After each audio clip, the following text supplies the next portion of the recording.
Most people think financial stability is about making more money. It's not. It's about how your brain behaves around money when nobody is watching. There's a quiet psychology behind people who always seem fine financially. No stress, no chaos, no last-minute panic. And it has very little to do with luck or income.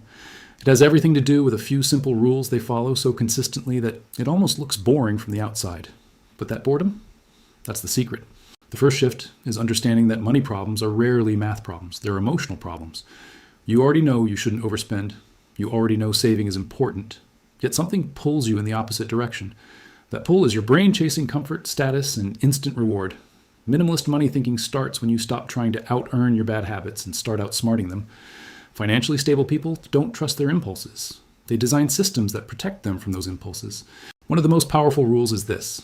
If your lifestyle grows at the same speed as your income, you will never feel rich. Every time you earn more and immediately upgrade your life, you reset your normal. A better phone becomes basic. A nicer apartment becomes necessary. Eating out becomes routine. And suddenly, you're making more than ever, yet still feeling behind. Minimalists break this cycle by refusing to inflate their lifestyle automatically. When income increases, they don't celebrate by spending more. They stabilize by saving more.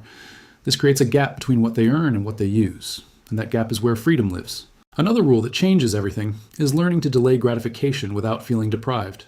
Most people think discipline means suffering, but that's not how the brain works. If you constantly feel restricted, you'll eventually snap and overspend. Financially stable people don't say, "I can't have this." They say, "I can have this later if it still matters." That simple shift removes urgency. It weakens impulse buying. Because here's the truth. Most things you want right now lose their importance if you wait just a few days. Minimalism isn't about saying no forever. It's about giving your brain time to reveal what actually matters. There's also a quiet confidence in people who are financially stable. They don't need to prove anything through their spending. A lot of financial instability comes from invisible pressure, the need to look successful, to keep up, to not feel left behind. But this game is endless. There will always be someone with more.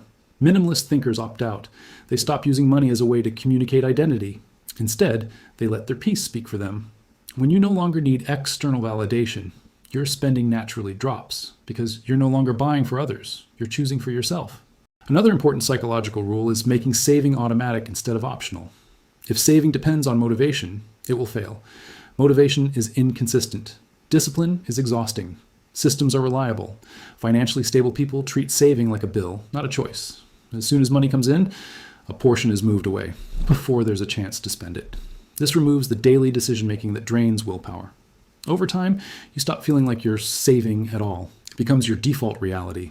And what's left to spend feels natural, not restrictive. Minimalists also understand the hidden cost of complexity. The more accounts, subscriptions, payments, and financial decisions you have, the more mental energy you lose. That mental clutter leads to avoidance, and avoidance leads to mistakes. Financial stability thrives in simplicity. Fewer expenses, fewer commitments, fewer moving parts. When your financial life is simple, it becomes easier to manage, easier to track, and harder to mess up. You don't need a complicated system. You need a clear one. One of the most underrated rules is learning to enjoy things you already have. This sounds simple, but it's deeply psychological. The brain quickly adapts to improvements and starts craving the next upgrade. This is called hedonic adaptation. Minimalist money thinkers fight this by practicing appreciation. Instead of constantly seeking new, they extract more value from what they own. They use things longer. They maintain them better. They resist the urge to replace something just because something newer exists. This slows down the cycle of consumption and stretches the value of every rupee. There's also a powerful shift in how financially stable people view emergencies. Most people treat emergencies as rare events, but in reality, unexpected expenses are guaranteed. They just arrive at unpredictable times. Minimalists don't get surprised by this. They expect it. They build buffers. An emergency fund isn't just money, it's psychological stability. It removes fear. It gives you control when life becomes unpredictable. Without it, even a small problem can feel like a crisis. With it, even a big problem feels manageable. Another rule is separating needs from wants with brutal honesty. This sounds obvious, but it's one of the hardest things to do. The brain is incredibly good at justifying wants as needs. I need this for work. I deserve this. It's an investment. Minimalist thinkers pause and question these narratives. They strip decisions down to their core. Is this necessary, or is this emotional? That moment of clarity is often enough to prevent unnecessary spending. Over time, this builds a sharper awareness of where your money actually goes. Financial stability also comes from consistency, not intensity. Most people approach money in bursts. They budget for a few weeks, save aggressively for a month, then fall back into old habits.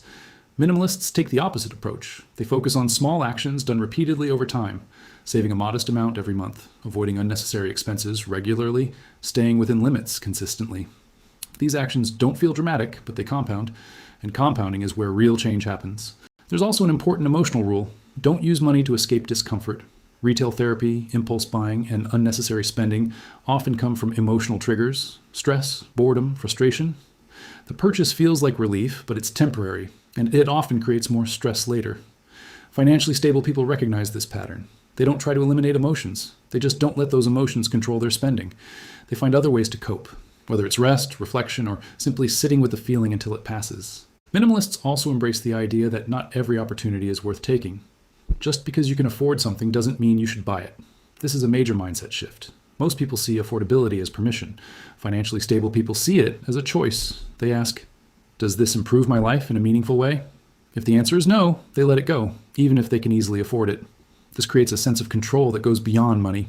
It becomes a lifestyle. Another subtle but powerful rule is avoiding comparison. Comparison is one of the fastest ways to feel financially inadequate, regardless of how much you have.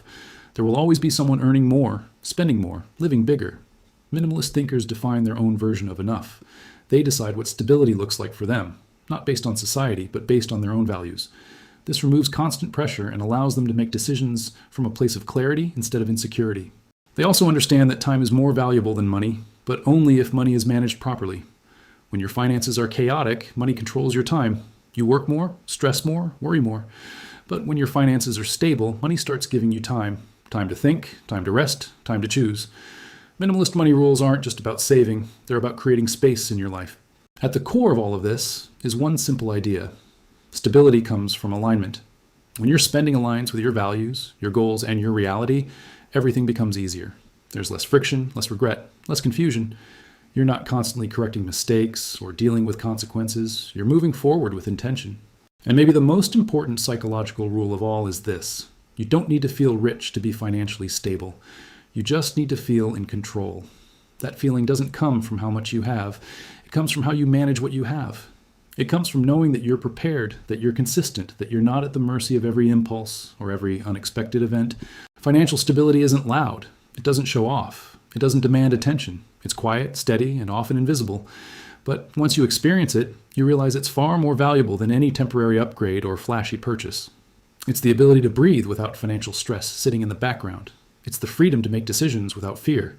And it all starts with a few simple rules, followed consistently, even when nobody's watching.